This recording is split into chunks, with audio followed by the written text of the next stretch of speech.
Salut, j'espère que vous allez bien.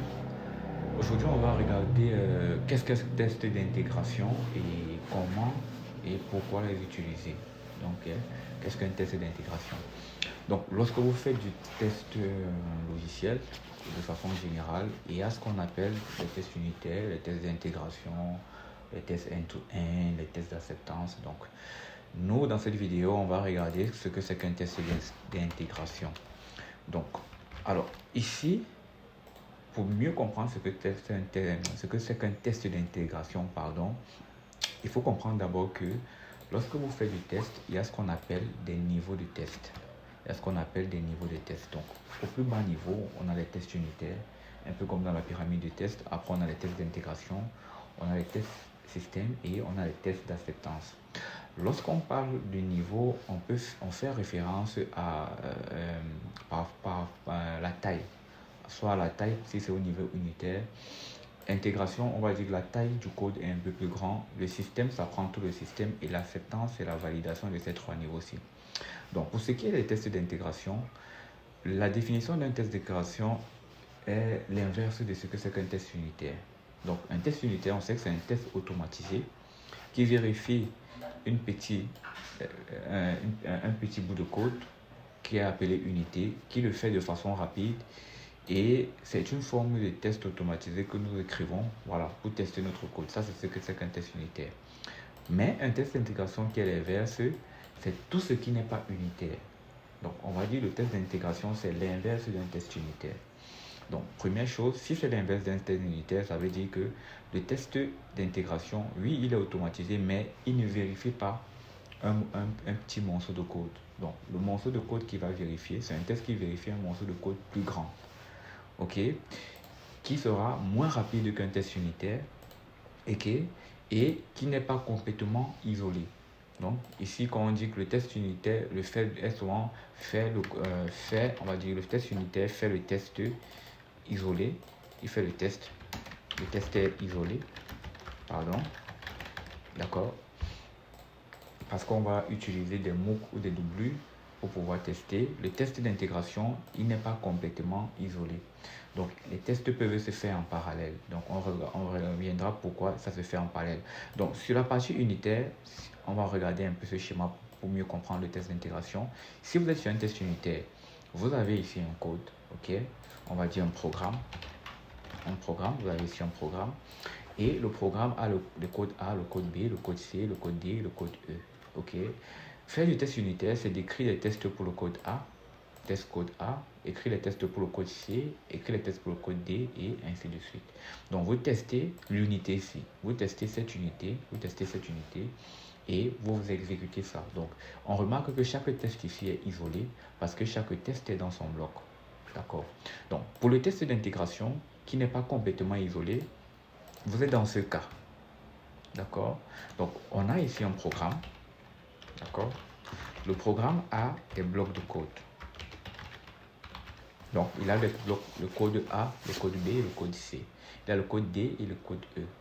Et on se rend compte que le code A, le code B et le code C communiquent ensemble. Le code D et le code E communiquent ensemble. Donc, le test d'intégration consistera à tester tout le bloc A, tout en vérifiant que le code A, le code B et le code C fonctionnent ensemble. Donc, on voit que si on devait faire un test unitaire, on devait dire que le code du test bloc C devait être dirigé ici. Mais ça, ce n'est pas le test d'intégration. Le test d'intégration, il va tester tout le bloc A. Donc, on va tester que tout ce bloc-ci exécute la spécification fonctionnelle qu'on a définie. On va tester que tout le bloc B définit la spécification, respecte la spécification définie. Pardon. Donc on aura les tests sous forme de blocs. C'est pour ça qu'on dit que le test n'est pas unitaire. Donc ici, donc, si on revient sur la définition du test d'intégration, on dit il est plus long qu'un test unitaire. C'est tout à fait normal parce que si le bloc A, le bloc C et le bloc A, le bloc B et le bloc C doivent communiquer ensemble, le test va prendre plus de temps. Si on considère que le bloc C est l'instance d'une base de données et que le bloc B a besoin de ça, ça va prendre le temps pour se connecter à la BD. Ça, c'est ce qui est du test d'intégration. Ici, c'est pour la compréhension visuelle. Alors, si on revient sur une définition plus claire encore du test d'intégration, on dit que le test d'intégration va vérifier l'interaction entre les couches. Il implique, voilà, donc ce qui va impliquer, non, impliquant, on va dire impliquant une dépendance réelle que nous contrôlons. Donc, si on a une instance de la BD qu'on contrôle, on va l'impliquer dans le test. On ne l'isole pas. Donc, en partie, les tests d'intégration vérifient presque comment notre système fonctionne en intégrant avec des dépendances hors processus. Donc, le système, généralement, si vous l'implémentez, il ressemble comme ça, un système qu'on veut tester, il ressemble à ce schéma. Ici, on a le système à tester, on va écrire le test plus bas, et à côté, on a les dépendances partagées. Ça, c'est une dépendance hors processus. Donc, quand l'application s'exécute, le site s'exécute, ou bien est en cours d'exécution, on va dire comme ça, la base de données est en cours d'exécution et le cache est en cours d'exécution. On peut aussi avoir des classes privées. Donc, le test d'intégration, lui, va prendre en compte que la base de données puisse être vérifiée aussi. Si on fait un test d'intégration sur la création d'une ressource, il va vérifier que le cache, par exemple, prend l'élément en compte et il va aussi vérifier que la classe privée fonctionne. Donc, les dépendances hors processus, dans notre cas, qui est la base de données et la cache, seront prises en compte dans notre test d'intégration. Et c'est pour ça qu'il est lent et il n'est pas tout complètement isolé. Si on a la possibilité d'isoler, on va isoler. Ça sera d'autres types de dépendances. Mais les dépendances en processus doivent intervenir dans le test. Donc, l'exemple le plus simple qu'on peut regarder lorsqu'on construit notre API, on a une structure comme ça. On a les routes, on a les contrôleurs et on a les services. On va dire les services ici. D'accord? Donc, si on fait un test unitaire, il s'agira de tester le service, il s'agira de tester le contrôleur, il s'agira de tester la route.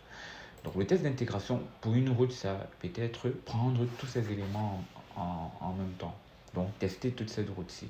Donc, si on est sur une route qui doit créer un produit, on va prendre en compte la route en elle-même, on va prendre le contrôleur, on va prendre le service et on va prendre la base de données. Donc, intégrer, ça sera exécuter tous ces éléments-ci ensemble et voir le résultat qu'il va donner.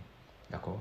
Donc, ici, on peut aussi voir que l'unité ici, ça sera de tester seulement ce bloc-ci. Une unité peut être ici, une unité peut être là. OK? Mais au niveau intégration, on va prendre tous les éléments. Ça, c'est un cas. Donc, l'intégration aussi peut prendre un contrôleur. Si un contrôleur fait plusieurs choses à la fois, on peut appliquer un test d'intégration dessus. Donc, ça, c'est l'idée générale. Alors, pour un exemple pratique, je vous montre un peu comment ça fonctionne. Donc, on se rend compte que, alors, pour répondre d'abord au pourquoi, vous allez comprendre que pourquoi les tests d'intégration, on ne peut pas seulement tester les parties unitaires d'un système. D'accord? On ne peut pas seulement tester les parties unitaires parce que le système, il faut tester son exécution réelle. Il faut tester comment il fonctionne réellement dans des situations précises. Donc, les tests unitaires sont bien, mais pour un peu voir à quoi va ressembler le système si on a des problèmes de régression, il faut monter le niveau de test. Donc, il faut quitter de ce niveau à ce niveau. OK? Donc, c'est pour ça qu'on va impliquer des tests d'intégration. Ils sont certes plus lents, mais ils sont capables de garantir une meilleure régression parce qu'ils reflètent un peu à quoi le système qu'est-ce que le système va renvoyer pendant un meilleur scénario. Donc voilà. Alors en termes de démo, qu'est-ce que je peux vous proposer? Alors ici j'ai un projet. Ok, j'ai un projet en API. On va regarder le projet. Le projet, c'est une API qui fait une API de commande. Et ici, on a des routes. D'accord? On a une route pour se connecter ici, une route pour s'enregistrer. Donc, je vais prendre la route catégorie. Donc, on va prendre la route catégorie. Ok. Donc, la route catégorie permet de créer une catégorie. Ok. Et la route permet aussi de récupérer des catégories. Donc, cette route-ci, là, on peut appliquer un test d'intégration dessus pour voir si, lorsqu'on exécute cette route, le système se comporte de façon réelle. Donc, si on prend l'exemple d'un test d'intégration dans notre projet, je vais prendre la partie test, je vais prendre les routes, la route au niveau des produits. Donc voilà un peu à quoi ressemble un test d'intégration. À ce niveau-ci, j'ai la route produit. D'accord? On va prendre ici la route produit pour avoir une meilleure visibilité. Route produit. Voilà. Donc, OK. Voilà. Donc, si on prend la route produit, une minute. La route produit. OK, voilà la route produit. La route produit a plusieurs routes. Donc, on peut créer un produit, on peut supprimer, on peut lier, on peut update. Donc, cette route-ci, si je la prends ici au niveau de son test, on remarque que le test, je vais le mettre là. Et voilà. Donc, voici la route. Donc, le test d'intégration, si on prend cette route-ci, la route qui permet de API, qui permet de créer un produit. Donc, on prend cette route au niveau du post. C'est quoi? API. Au niveau du get. OK. Au niveau du get, cette route-ci qui permet de get un produit, si on veut la tester, on va prendre une instance réelle pour voir si tout ceci est impliqué. Donc, on va exécuter cette route. Donc, le test d'intégration ici consistera, dans un premier temps, à ce niveau, à ajouter une instance de une base de données. D'accord? Donc, on va dire ici, Setup Environment Database. Donc, première chose, on veut une instance réelle, hors processus. Donc, cet environnement-ci va nous mettre en place une instance d'une base de données. Donc, sur cet environnement, moi, j'utilise MongoDB et je mets en place une base de données réelle. Donc, ici, si vous êtes dans une base de données qui est en production, l'idéal, c'est d'utiliser une instance pour ne pas passer en production. Donc, on peut prendre, dans le cas de MongoDB, il y a un Mongo Memory Server que je peux utiliser comme base de données de test pour faciliter un peu que le test se fasse rapidement. Donc, je mets en place l'instance ici. Alors, lorsque j'ai mis en place cette instance, je vais importer ça. On va regarder un peu à quoi ça ressemble ici. On va commenter. Donc, on a un processus comme ça où on a before all, on set up la BD et after all, on style dans la BD, on return. OK, donc la fonction-ci met en place l'environnement d'une base de données. Vous voyez qu'on n'a pas moqué la base de données, alors que dans le test unitaire, on devait moquer. Après avoir mis l'instance de la base de données, on initialise la route de façon réelle. Donc, on aimerait avoir cette route-là dans notre test. Donc, on importe vraiment la route et après, on exécute exactement le test comme si on exécutait la route. Donc, ici, j'utilise super test. Donc, il est où? Voilà, j'utilise super test pour pouvoir tester les routes sur une API. Donc, c'est super test. Donc, à ce niveau, donc, lorsque j'ai fait le acte où j'exécute cette route, je peux maintenant évaluer que la route me retourne 202. Ça me retourne un tableau de nombres et le body est supérieur à 0. Ça, c'est un cas d'un test d'intégration.